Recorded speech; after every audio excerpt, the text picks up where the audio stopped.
Hello everyone, welcome. This is the BALPPA weekly recording. This is the Friday the 1st of May.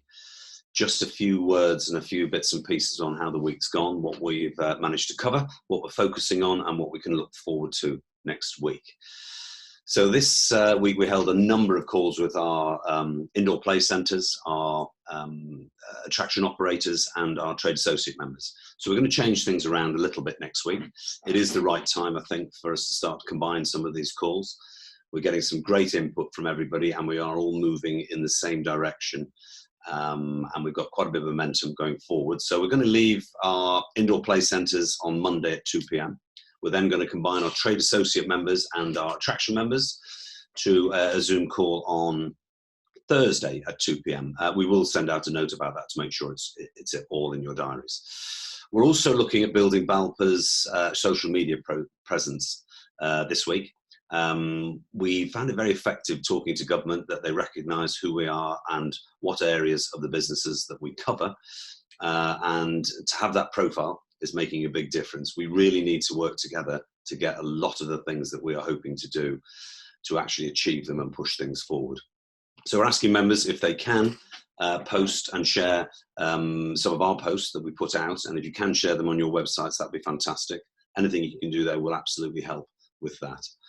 So last week we talked a little bit about insurance, business interruption insurance, and we were hoping to have a move forward with that.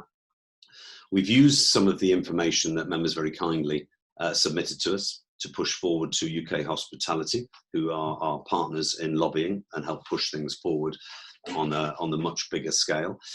They have now backed a scheme by, I think, Best Western, Vine Hotels, Black and White Hospitality. We have sent a message out to all members with that. Have a look at it. It does give you the opportunity to join that campaign. There is a crowdfunding base to it as well, to see whether or not you want to have your particular policies looked at, and then they will come up with some conclusions as to how to take it forward. So hopefully that will be positive. Don't think it's going to happen overnight. It's a very slow burn with these types of things, but get involved if you think you have a case that you can push forward and there's some value to that. A lot of communication this week. I think it's been one of those weeks where everybody is really pulling together.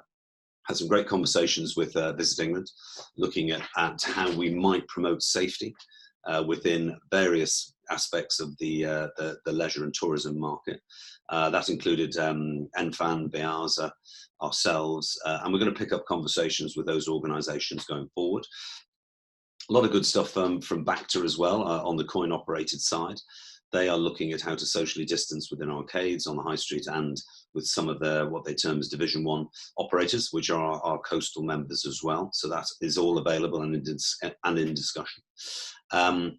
Also working, we put out last week some information on what operators and operations and attractions need to consider going forward. We're moving that on slightly now. We're now going to look at workplace risk assessments, how we might put those together.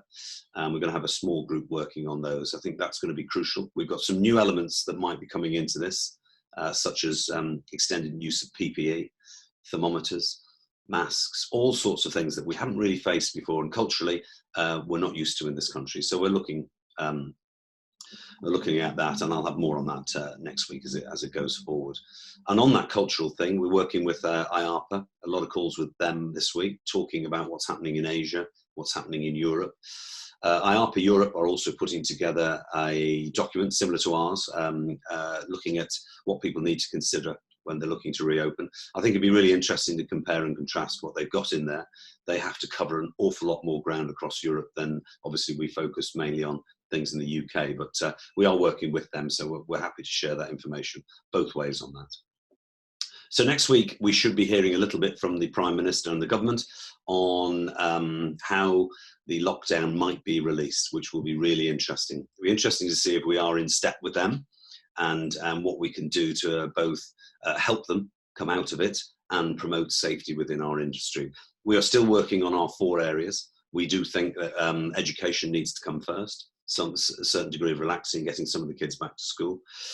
Our next step, as we said previously, should be transport, construction, some non-essential shopping. Those types of things need to come. And then obviously the bit we fit into, the one that we really want to fit into, so not the last one, the third one, which is socializing. And we all, as an industry, fit in there somewhere, we think, at differing times and in different ways. And then the last one is mass gatherings, which we want to avoid. So we will find out a little bit more next week. And then by the time I do this again, next Friday, we should know a little bit more, and we will have hopefully a slightly clearer direction. So thank you all for your input this week. It's been hugely valuable. Stay safe, and I will see you next week. Thank you.